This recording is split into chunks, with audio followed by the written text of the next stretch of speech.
گلبرگہ کی فعال ادبی تنظیم مجلس شعور ادب نے ایک تہنیتی تقریب کا اہتمام کیا جس میں معروف شاعر ادیب و تنقید نگار محمود شاہد کو تہنیت پیش کی گئی۔ اس موقع پر 2 ماہی ادبی رسالہ افسانچہ نما کے ایڈیٹر محمود شاہد نے کہا کہ کوئی شہر بلند و بالا عمارتوں یا وسیع شاہراہوں سے نہیں بلکہ اس شہر کی ادبی شخصیات سے پہچانا جاتا ہے۔ شہر گلبرگہ ہمیشہ سے علمی، ادبی و مذہبی شخصیات کا مسکن رہا ہے۔ اس شہر کے قلمکاروں نے اپنے قلمی کاوشوں سے گلبرگے کو عالمی سطح پر بلند کیا ہے۔ اس محفل میں محمود شاہد نے اپنا ایک افسانچہ بھی پیش کیا۔ اس کے علاوہ کوہنا مشق شاعر سید سجاد علی شاد، ڈاکٹر چندہ حسینی اکبر معتمد مجلس شعور ادب نے اپنا کلام پیش کیا۔ مزاح نگار منظور وقار نائب صدر نے بھی افسانچہ پیش کیا۔ انجینئر وسیم عارف نے بھی اجلاس سے خطاب کرتے ہوئے محفل میں قلمکاروں کی شرکت پر مسرت کا اظہار کیا۔ تنظیم کے جوائنٹ سیکریٹری محمد مجیب علی خان کے ہدیہ تشکر پر اس پررخا تقریب کا اختتام عمل میں آیا۔ تلنگانہ بی جے پی کے صدر جی کشن ریڈی نے وی ایس شرمیلا کی طرف سے راہل گاندھی کے وزیر اعظم بننے کے ریمارکس کو مضحکہ خیز قرار دیا ہے۔ میڈیا سے بات کرتے ہوئے کشن ریڈی نے کہا کہ وی ایس راجشیکھر ریڈی نے بھی ایسا ہی کہا تھا، اب شرمیلا بھی یہی کہہ رہی ہیں، ان کے کہنے سے کیا ہوگا، فیصلہ کرنے والی عوام ہیں۔ جموں و کشمیر میں ریکٹر اسکیل پر 3.9 شدت کے زلزلے کے جھٹکے محسوس کیے گئے ہیں۔ نیشنل سینٹر فار سیسمولوجی نے کہا ہے کہ جمعرات کو جموں و کشمیر میں ریکٹر اسکیل پر 3.9 شدت کے زلزلے کے جھٹکے محسوس کیے گئے ہیں۔ نیشنل سینٹر فار سیسمولوجی کے مطابق زلزلہ رات میں تقریباً 12:30 بجے کے قریب 5 کلومیٹر کی گہرائی میں آیا۔ نیشنل سینٹر فار سیسمولوجی کے مطابق اس زلزلے کے جھٹکے جموں کے شہر کشتواڑ میں محسوس کیے گئے ہیں۔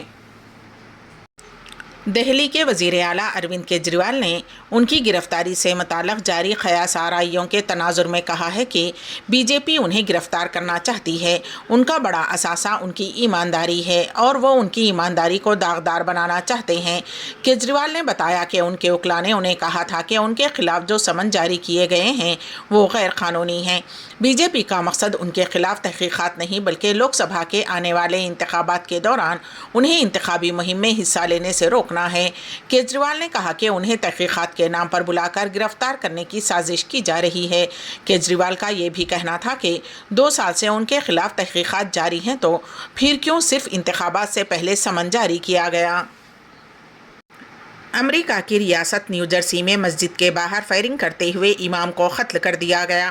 ذرائع کے مطابق امام حسن شریف پر گزشتہ روز مسجد کے باہر فائرنگ کی گئی تھی، جبکہ پولیس نے اس واقعے کی وجوہات نہیں بتائی ہیں۔ فائرنگ کے واقعے کے بعد نمازیوں نے مسجد محمد میں حسن شریف کی صحت یابی کے لیے دعائیں بھی کیں، تاہم وہ زخموں کی تاب نہ لاتے ہوئے جاں بحق ہو گئے۔ مسجد کی انتظامیہ کے مطابق مسلح شخص نے نماز فجر کے فوراً بعد امام کے قریب پہنچ کر فائرنگ کی، جبکہ پولیس نے بتایا ہے کہ امام کو 1 سے زائد گولیاں ماری گئیں، جس کے بعد انہیں ہاسپٹل لے جایا گیا جہاں وہ سہ پہر میں جاں بحق ہو گئے۔ حکام کا کہنا ہے کہ فائرنگ کا واقعہ تعصب یا دہشت گردی کا نہیں لگتا۔ واقعے کی تفتیش کی جا رہی ہے۔ ایران میں پیش آئے 2 طاقتور بم دھماکوں میں 73 افراد جاں بحق ہو گئے۔ یہ دھماکے ایران کے اعلیٰ فوجی افسر قاسم سلیمانی کی برسی کے موقع پر پیش آئے۔ میڈیا رپورٹس کے مطابق ایران کے شہر کرمان میں قاسم سلیمانی کے مقبرے کے قریب 2 بڑے دھماکوں میں 73 افراد جاں بحق ہو گئے ہیں۔ سرکاری میڈیا کے مطابق 170 سے زائد دیگر زخمی ہوئے۔ ایک سینئر اہلکار نے ان دھماکوں کو دہشت گردانہ حملے قرار دیا۔ ہمیں یہ جاننے کی ضرورت ہے کہ اس واقعے کے پیچھے کس کا ہاتھ ہے۔ یہ دھماکے ایسے وقت میں ہوئی ہیں جب مغربی ایشیا میں اسرائیل حماس کی جنگ کی وجہ سے کشیدگی میں اضافہ ہوا ہے۔ ایران غزہ پر حملوں کی شدید مخالفت کر رہا ہے۔ قاسم سلیمانی جو ایران کے پاسداران انقلاب میں سب سے طاقتور قدس فورس کی قیادت کیا کرتے تھے، 3 جنوری 2020 کو ایک امریکی ڈرون حملے میں مارے گئے تھے۔ اس وقت کے امریکی صدر ڈونلڈ ٹرمپ نے عراق کے دارالحکومت بغداد کے بین الاقوامی ہوائی اڈے پر حملے کا حکم دیا تھا۔ اس کے بعد ایران نے جوابی کارروائی کی۔ آج سلیمانی کی 34 برسی کے موقع پر منعقدہ پروگرام میں دھماکے ہوئے۔ دریں اثنا 2020 میں ان کے جنازے کے دوران بھگدڑ میں 56 افراد اپنی جانوں سے ہاتھ دھو بیٹھے تھے۔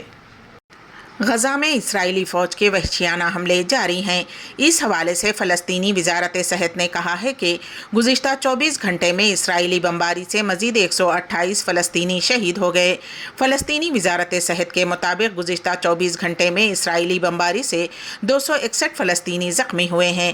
فلسطینی وزارت صحت نے کہا کہ 7 اکتوبر سے اب تک شہید فلسطینیوں کی تعداد 22,313 ہو گئی ہے۔ فلسطینی وزارت صحت کے مطابق اسرائیلی حملوں میں اب تک 57,296 فلسطینی زخمی ہوئے۔ وائس آر کانگریس کی صدر شرمیلا کانگریس پارٹی میں شامل۔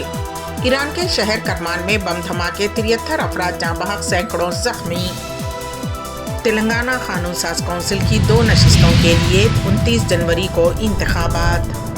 اسی کے ساتھ ہی INS اردو خبرنامہ یہیں پر اختتام پذیر ہوتا ہے، تو دیجیے گا سبیحہ تبسم کو اجازت۔ اللہ حافظ۔